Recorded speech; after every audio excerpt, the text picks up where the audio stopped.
Shalom, shalom à tous et à toutes. Et aujourd'hui, on va donc parler de la paracha de Ekev. Et on va consacrer ce cours, Leilui Nishmat Yaakov Chaim Ben Meir Zichrono Livracha, de la part de Monsieur Azougi, dont la date anniversaire de son père tombe exactement à notre date. Alors, dans la paracha de Ekev, il y a, comme la paracha précédente d'ailleurs, énormément de sujets et des sujets qui sont très centraux dans notre vie juive. Dans la paracha de Veit Hanan, on avait la première paracha de Kriyat Shema avec les Aseret Adibrot. Dans notre paracha, nous avons la deuxième Parashat Ekev, nous avons la deuxième paracha de Kriyat Shema avec le Birkat Hamazon cette fois. Le Birkat Hamazon, la seule bracha qui est dite en toutes lettres dans la Torah. Ve'achalta, ve'savarta, ou ve'rachta et Hashem Elokecha. Évidemment, le fait que cette bracha soit exprimée comme une mitzvah en toutes lettres dans la Torah, lui donne un statut particulier. De là, on va apprendre toutes les autres brachot, en fait, comme va nous l'enseigner Maïmonide dans les Ilchot Brachot. À partir de là, on est inspiré, nos sages ont été inspirés pour instituer toutes les autres brachot. Celles d'avant de profiter, de jouir de quelque chose, que ce soit nourriture, boisson ou même parfum, et des autres brachot que nous allons dire après avoir profité de quelque chose, et des brachot, même des mitzvot. De façon générale, donc le Birkat Hamazon est le point central qui va s'étendre dans l'ensemble de notre vie, en plusieurs cercles, qui vont englober l'ensemble de toutes les parties où soit nous allons remercier Dieu de ce qu'il a créé pour nous, soit nous allons le remercier de nous avoir donné des mitzvot pour que notre âme en profite, soit même des louanges qui sont adressées à Akadosh Baruch Hu de façon quotidienne. On sait tous qu'il est vivement recommandé d'arriver à dire 100 brachot, au moins chaque jour. Il y a des moments où c'est plus facile, des moments où c'est plus difficile, mais on peut y arriver. Et il est promis de grandes choses à ceux qui font attention, non seulement de dire les 100 brachot, mais de les dire avec toute l'intention nécessaire, la kavana, au moins la signification des mots qui sont inscrits dans chacune des brachot que nous allons dire. Alors donc, on va, et pas pour rien, aujourd'hui, traiter du Birkat Hamazon. On va traiter du Birkat Hamazon et on va faire plusieurs remarques. D'abord, le Birkat Hamazon est une chose qui est très courante. Combien de fois nous ne sommes pas appelés à réciter le Birkat Hamazon? Vous savez que on est peut-être tellement habitué à cela qu'on n'y fait pas toujours attention, qu'on ne fait pas attention au contenu ni même aux mots, et vous savez que combien de très grands sages et rabbanim, même de notre génération, ont recommandé de toujours dire le Birkat Hamazon à partir d'un texte qui est écrit. Un texte écrit pour ne rater aucun mot, pour ne pas se presser, pour ne pas être affairé à autre chose pendant la récitation du Birkat Hamazon qui, quand on est rassasié, est une bracha de la Torah. On peut facilement prendre cette habitude, facilement toujours se munir d'un Birkat Hamazon écrit et le réciter mot après mot consacrer tellement de temps à nos repas, hein. On peut évidemment prendre quelques minutes pour réciter le Birkat Hamazon. Alors, la première remarque que je voudrais faire à propos du Birkat Hamazon, c'est que le Birkat la mitzvah de Birkat Hamazon dans la paracha a un contexte. Quel est le contexte de cette mitzvah? Le contexte de la mitzvah est les louanges d'Israël. Voilà. Aaron maintenant nous a mis sous les yeux, il nous a mis sous les yeux les versets concernant le contexte du Birkat Hamazon. Eretz chita u seora, vegefen u teena virimon, Eretz zet shemen u dvash. Eretz Israël est la terre du blé, de l'orge, de la vigne, des figues, des grenades, et la terre qui peut donner des olives qui vont donner de l'huile d'olive, et de vache, Eretz shel dvash, de miel. Il s'agit ici, d'après nos sages, du miel qui coule des dattes. Eretz, Eretz, le deuxième verset, la terre, on parle sans arrêt de Eretz Israël. Regardez combien de fois le mot Eretz revient. Eretz chita u seora, Eretz zet shemen u dvash, Eretz, une terre, asher lo bemiskenut tochal ba lechem, une terre où tu ne trouveras pas le pain rare. Lo tersar kolba, tu ne manqueras de rien. Eretz, asher avanea barzel, une terre dont les pierres sont recèlent du fer. Ou meharea tarsov nechoshet, dont tu pourras tirer du cuivre. On connaît tous les mines de cuivre du roi Salomon. Et à ce moment-là, arrive le troisième verset qui parle du Birkat Hamazon. Ve'achalta ve'savarta uverarta et Hashem Elokecha ala haaretz hatova asher natan lach. Et tu mangeras, tu te rassasieras et tu loueras ton Créateur, l'Éternel ton Dieu, pour la terre bonne qu'il t'a donnée. Alors, pourquoi on a rappelé les versets qui servent de contexte à la mitzvah de Birkat Hamazon? Comme vous l'avez constaté vous-même, on a ici vu le mot Eretz en 3 versets revenir 5 fois. Et il s'agit évidemment de Eretz Israël, puisque ça a commencé par le verset de cette espèce par lesquelles Eretz Israël est loué. Est-ce que le Birkat Hamazon a un lien avec Eretz Israël en particulier? On est en droit de se poser la question parce que, a priori, on est tenu du Birkat Hamazon partout dans le monde. Là où on va manger du pain, que ce soit en dehors d'Eretz Israël ou en Eretz Israël évidemment, on est tenu du Birkat Hamazon. Il semble que ce soit une mitzvah qui dépend de l'homme et non pas du lieu.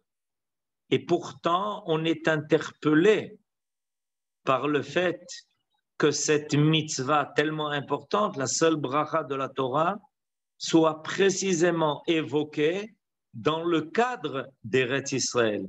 Plus que cela, le verset Yud que vous avez sous les yeux dit en toutes lettres qu'après avoir mangé, s'être rassasié, on devra louer Dieu, l'Éternel, notre Dieu, pour la terre, la bonne terre qu'il nous a donnée. Quel rapport? Il est possible qu'on mange du pain au nord et au sud, en Europe, en Amérique, en Afrique, et que ça n'a rien à voir avec la terre, la bonne terre que Dieu nous a donnée. Il y a quelque chose ici de très, très surprenant de voir quelle est le contexte dans lequel la Torah a mis cette mitzvah de Birkat Hamazon et le fait qu'elle rappelle Eretz Israël dans le verset même qui concerne la bracha de Birkat Hamazon. Alors, on va se poser cette question, mais avant d'y répondre, on va quand même faire attention à quelque chose de plus. Maïmonide, dans les Ilchot Berachot, donc dans son livre Yad HaChazaka, dans les Ilchot Berachot, Maïmonide au chapitre 2 va nous détailler les composantes du Birkat Hamazon. Merci, voilà. Alors on va lire ensemble.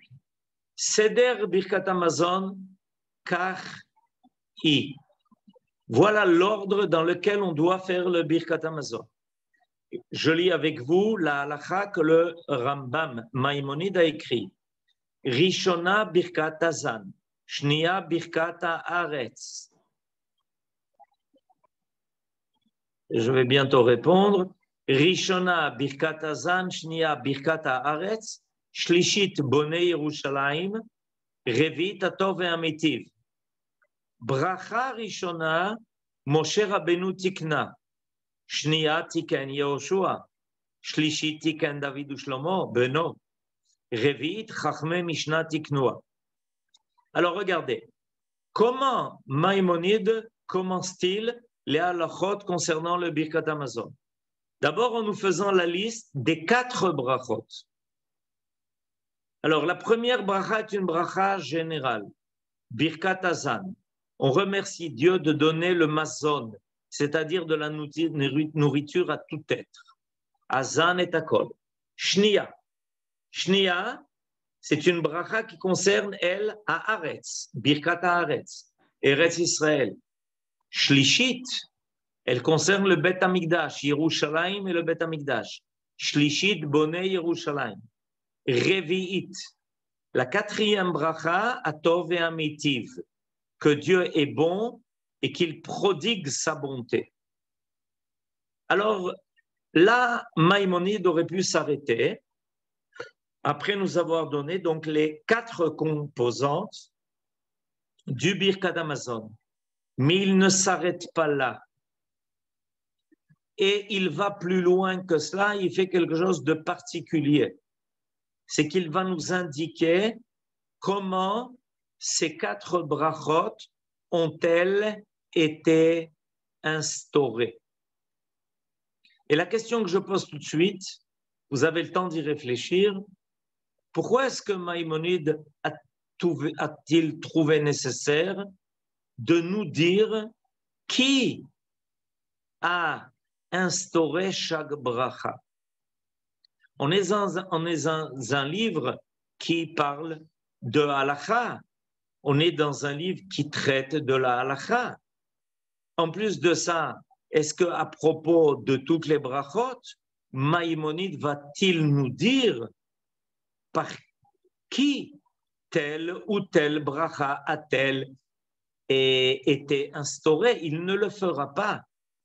Il le fait ici précisément à propos du Birkat Hamazon. Est-ce que ça fait partie inhérente de notre intention lorsque nous allons dire le Birkat Hamazon?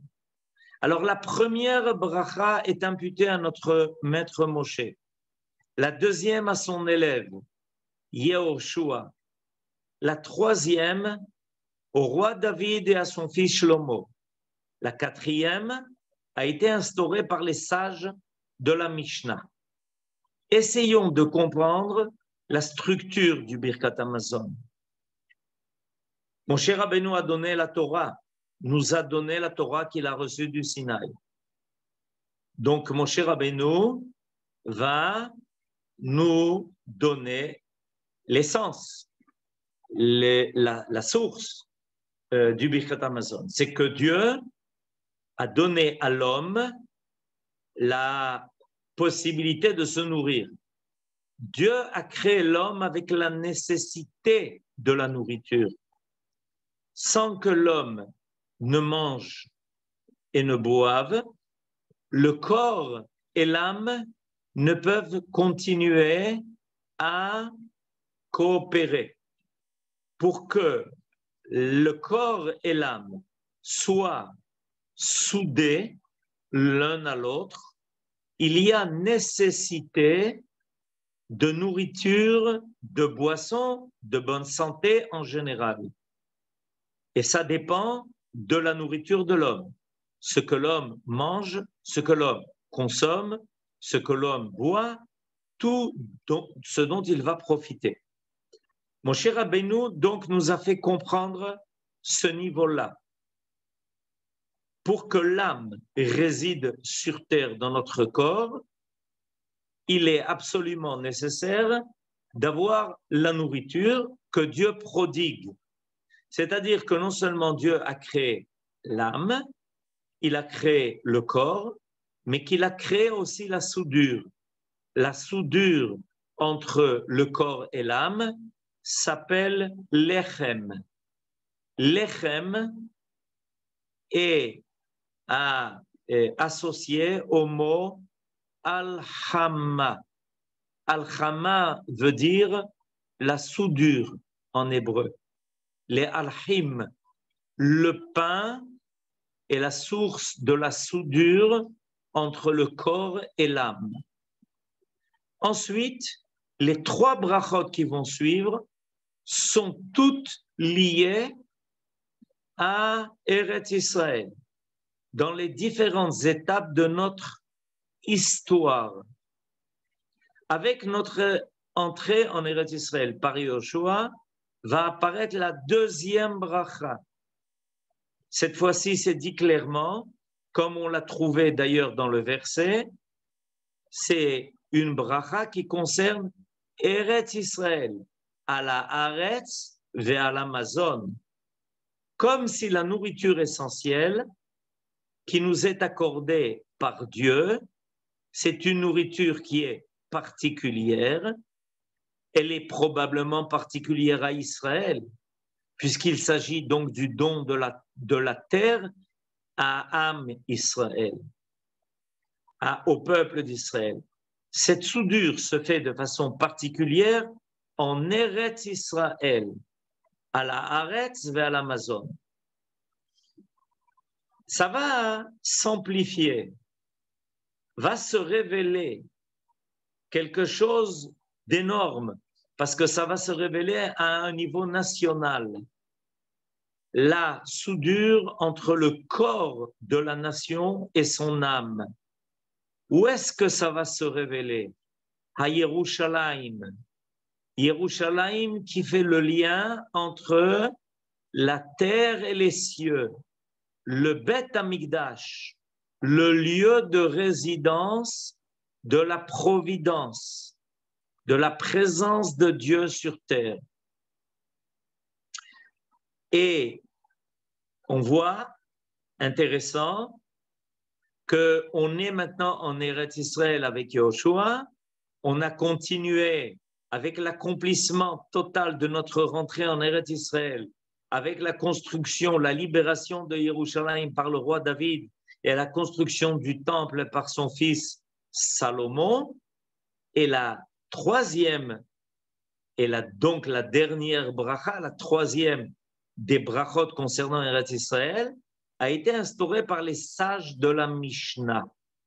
Chachme Mishnah Tiknua. Intéressant.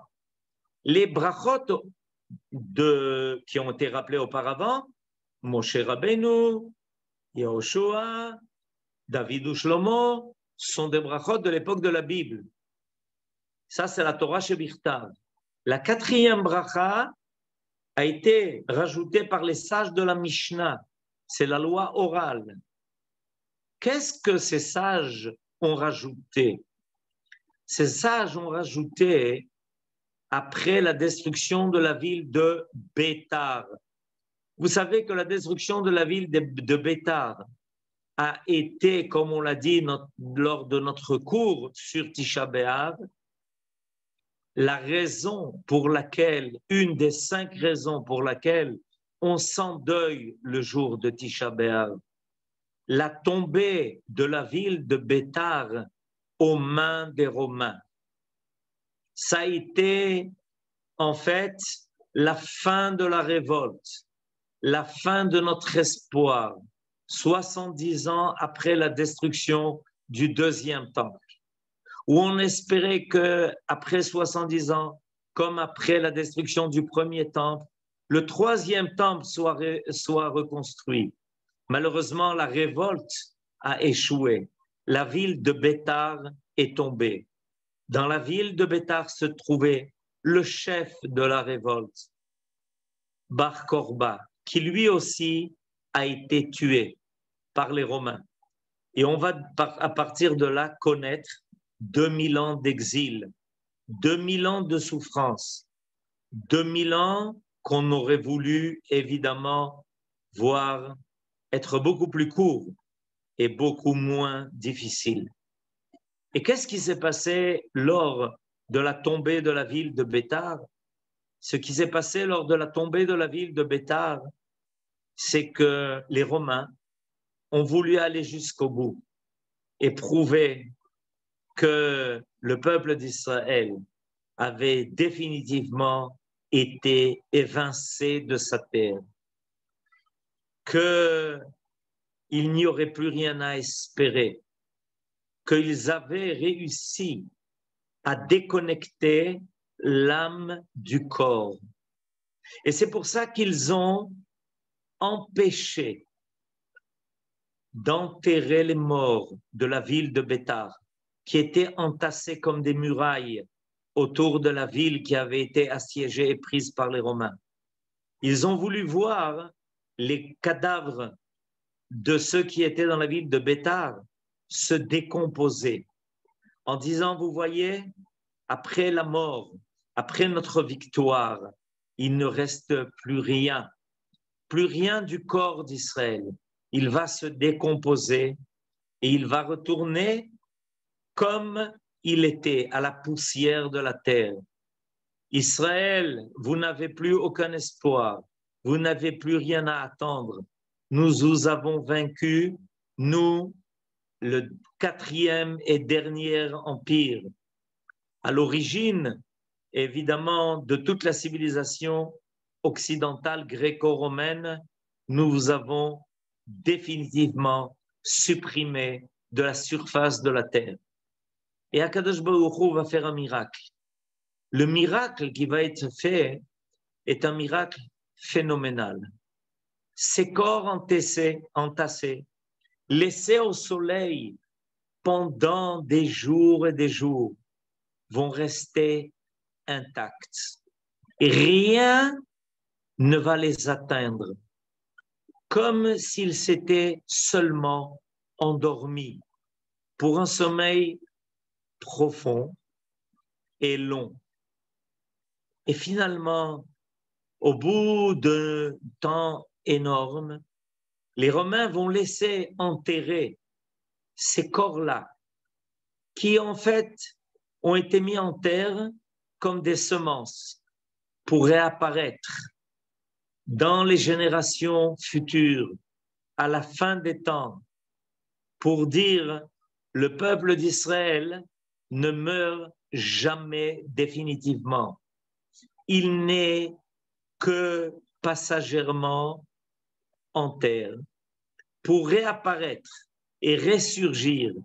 Hatov et Amitiv, l'âme de la collectivité d'Israël retrouvera le corps de la nation d'Israël à la fin des temps, comme on le vit aujourd'hui. Et ces semences réapparaissent avec toute force et vitalité, comme on peut le constater dans notre pays, dans notre terre. Notre nation a repris ses forces et elle est capable de reconstruire tout ce qui a été détruit. Alors que la civilisation gréco-romaine est en déclin et qu'elle est en fin d'histoire, le peuple d'Israël retrouve toute son essence, sa vitalité, sa force, sa grandeur. Le monde entier est émerveillé de voir ce corps qui a retrouvé son âme. Ce que les Romains avaient voulu déconnecter, Akadosh Baruch Hu a fait que, évidemment, il y a un lien profond qui ne peut pas s'effacer. Comme à la fin des temps avec la résurrection des morts, où chacun des enfants d'Israël réapparaîtra après selon son sommeil. Et les sages de la Mishnah, qui étaient les sages du départ en exil, les sages de la Mishnah ont vu le peuple d'Israël partir en exil. Ils savaient ça. Et c'est pour ça qu'ils ont rajouté au Birkat Hamazon la 4e bracha, celle qui parle du retour de l'âme à son corps. Hatov ve'ameitiv. Dieu est bon et prodigue sa bonté parce qu'il refait vivre. Voilà la 4e bracha du Birkat Hamazon qui a été rédigée par nos sages en Eretz Israël. Alors pourquoi le Birkat Hamazon est-il tellement lié à l'idée d'Eretz Israël? Comment se fait-il que le contexte du Birkat Hamazon est que les 3 dernières brachot du Birkat Hamazon, celles instaurées par Yoshua, instaurées par David et Shlomo, celles instaurées par les sages de la Mishnah, sont toutes des brachot qui sont en rapport avec Eretz Israël et l'histoire du peuple d'Israël sur la terre d'Israël. Comment se fait-il que c'est comme ça? Pour comprendre cela, il faut prendre un enseignement de Rabbi Yehuda Halevi dans le Kuzari. Rabbi Yehuda Halevi dans le Kuzari explique que la racine même de la bracha est la capacité de l'homme de connaître. La bracha vient de la capacité de connaître et reconnaître. En effet, voilà, merci. On vient de revoir le passage maintenant sous nos yeux du Kuzari. Amar echaver, ha'iztamnut le'hanaa ve'argashata, ve'sheyachshov be'edra kodem lachen, kofel ha'hanaa. וזה מתועלת הברכות למי שהוא רגיל בהם בכוונה והבנה, מפני שהן מציירות מן הענה בנפש, והשבח עליה למי שחננה, וכבר היה מזומן לעדרה, ואז תגדל השמחה בה.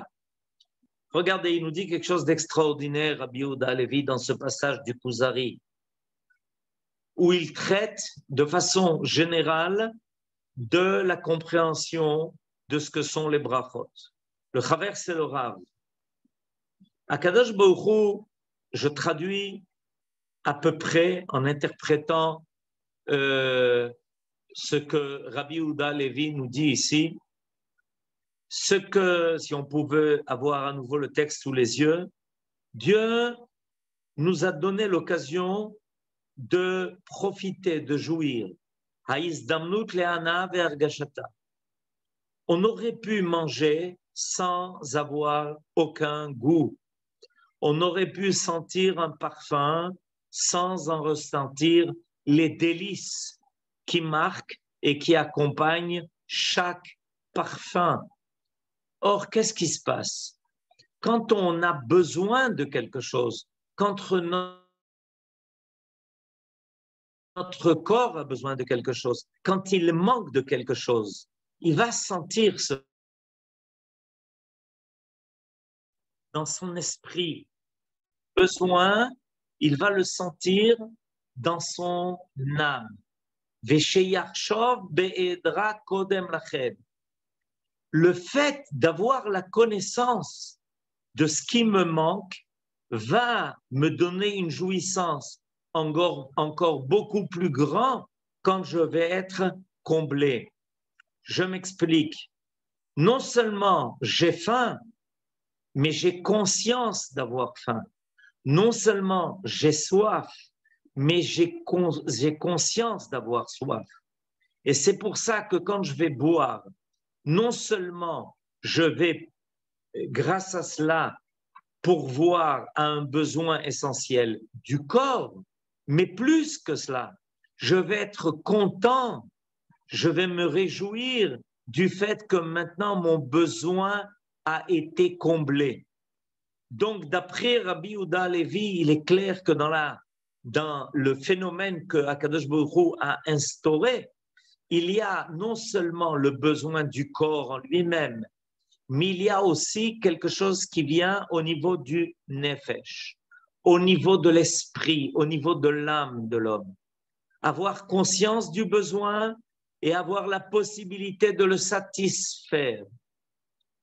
Veze mitoelet aberachot. Et nous dit maintenant le Kuzari, voilà le bénéfice essentiel des brachot. Pour qui? Les Misheu Ragil Baem. Pour ceux qui sont habitués à faire les brachot et de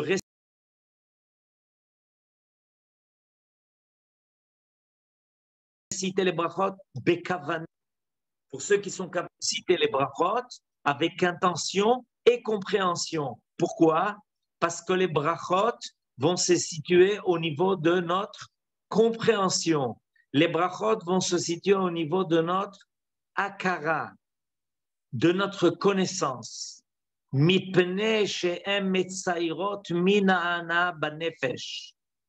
Parce que grâce aux brachot, on va sentir se dessiner dans notre esprit ce que Akadosh Baruch Hu est en train de nous donner par l'intermédiaire de la nourriture, de la boisson, d'un parfum, de ce que nos yeux voient. C'est-à-dire qu'il va y avoir en fait une double jouissance. Non seulement la jouissance du corps qui reçoit ses besoins comblés, mais au niveau de l'esprit qui se réjouit à l'idée que Dieu est là pour pouvoir à ses besoins, pour être là, lui donner tout ce dont il a, tout ce qui est nécessaire à lui.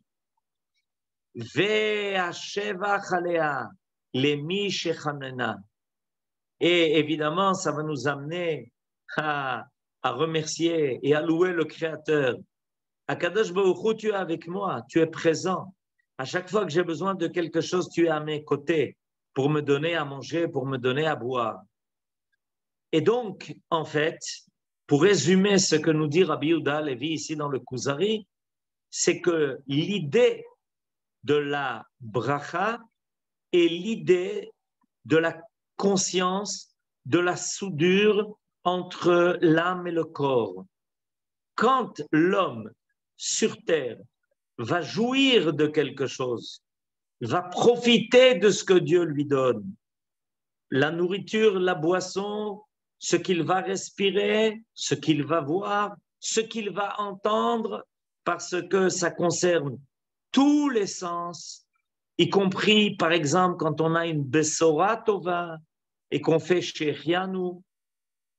En réalité, il y a là, par l'intermédiaire de la bracha, une reconnaissance du fait que Dieu, en s'occupant de nos besoins, va s'occuper de nous réjouir.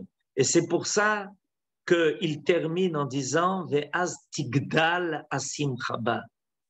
En réalité, on est content. Quand on va manger, on n'est pas seulement rassasié, on est content, on est besimcha. Quand on va boire, on n'est pas seulement désaltéré, on est content, on est besimcha, parce que ça concerne pas seulement notre corps, mais ça concerne aussi notre esprit, ça concerne notre âme. Et la bracha, donc, est exactement l'endroit où se soude l'esprit au corps. L'âme a son réceptacle sur terre. Et elle est là pour nous amener cette conscience, pour faire que jamais ça ne concerne seulement que notre matière, pour nous faire prendre conscience de la présence de la vie en nous, la présence de l'âme en nous. Et maintenant, je voudrais compléter ça en expliquant que, en fait et réellement, cette soudure de l'âme au corps ne se fait véritablement qu'en Eretz Israël. Pourquoi? Parce qu'en Eretz Israël, les cieux et la terre se touchent. Et l'endroit où ils se touchent, où ils se rejoignent, c'est Yerushalayim. C'est pour ça que c'est au pluriel Yerushalayim. Yerushalayim d'en haut, Yerushalayim d'en bas. Notre ancêtre Yaakov a bien dit Manora hamakom hazeh, en ze ki im bet Elohim, veze shar hashamayim. Je me trouve à l'endroit où la porte du ciel est ouverte. Ce que chacun de nous doit ressentir individuellement parlant, c'est-à-dire le contact profond entre notre âme et notre corps. Et la bracha est là pour nous amener cette simcha, de dire que lorsqu'on va profiter de tout ce que Dieu a créé, on est en train, au même moment, de réjouir notre âme et de satisfaire notre corps. De façon vraie, authentique, globale, générale et nationale, cela ne peut se faire qu'en Eretz Israël. En Eretz Israël, nous sommes à l'endroit où a été planté l'arbre de la vie. C'est pour ça que Eretz Israël s'appelle Eretz HaChaim, c'est-à-dire où il y a un contact profond entre l'âme et le corps. C'est vrai que chaque homme dans le monde vit une âme dans un corps, mais la conscience profonde de la soudure entre l'âme et le corps, cette conscience profonde n'apparaît véritablement qu'en Eretz Israël. Parce que ici, il y a la soudure entre l'âme et le corps au niveau national, à un niveau collectif. Dieu se révèle ici comme étant l'auteur de cette soudure, l'auteur de cette force qui attire en permanence l'âme vers le corps que Dieu lui a préparé et le corps vers l'âme pour vivre. C'est pour ça que Eretz Israël, comme je l'ai déjà dit, s'appelle Eretz HaChaim. Eretz HaChaim. Et c'est pour ça que le Birkat Hamazon est tellement lié à Eretz Israël. En Eretz Israël, on peut arriver à Da'at. Da'at, c'est la connaissance de la vie, la connaissance de la soudure entre l'âme et le corps, les cieux et la terre. En fait, en Eretz Israël, on arrive à la connaissance d'un monde qui est uni. Nachon. On arrive à un monde qui est uni. On n'arrive pas à un monde disloqué entre la matière et l'esprit. Il n'y a qu'en Eretz Israël qu'on va réussir ce miracle. Le miracle de l'unité des valeurs. Le miracle de l'unité des parties créées. Et donc, le Birkat Hamazon est là pour nous amener à cette conscience, pour nous amener à cet esprit, pour nous amener à cette da'at qu'il y a toujours à vouloir ce lien profond entre les mondes, partout. Et en Eretz Israël, on a la chance de le vivre. Quand on vit en Eretz Israël, quand on marche en Eretz Israël, on a cette conscience, on a cette da'at. Ça s'appelle le Ruach HaKodesh, ça s'appelle la Nevoah. Ce qui apparaît, c'est l'Esprit de Dieu sur les êtres créés ici dans ce monde-là. C'est pour ça que nous dit le Kuzari, et nous allons évidemment le citer en conclusion, il n'y a qu'en Eretz Israël que peut apparaître la prophétie, cette capacité de date que Moshe Rabbeinu a obtenue, lui, au Sinaï, et qui nous a transmis à travers le Birkat Hamazon. Toda Rabba, Shabbat Shalom, et à bientôt, Be'ezrat Hashem. N'oubliez pas de faire le Birkat Hamazon pendant ce Shabbat avec beaucoup de kavana. Leitraot.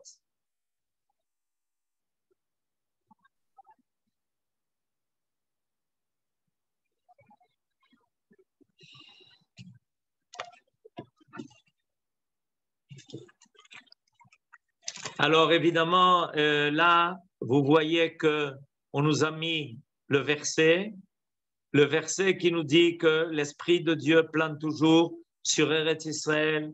Merci à Aaron de terminer ce cours avec le verset que je lis maintenant.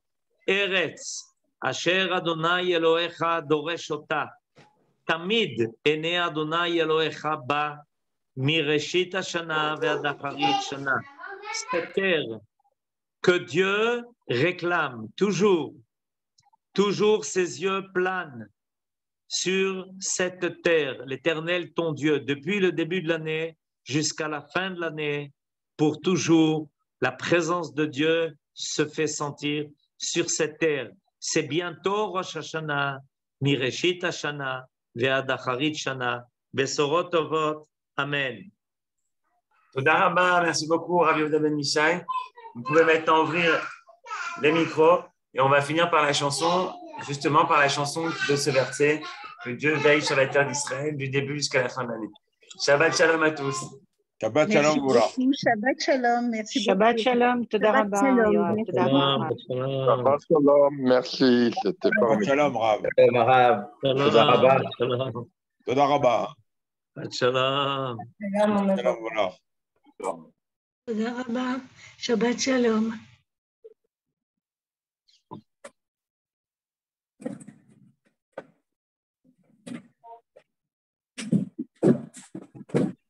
Oui. Oui.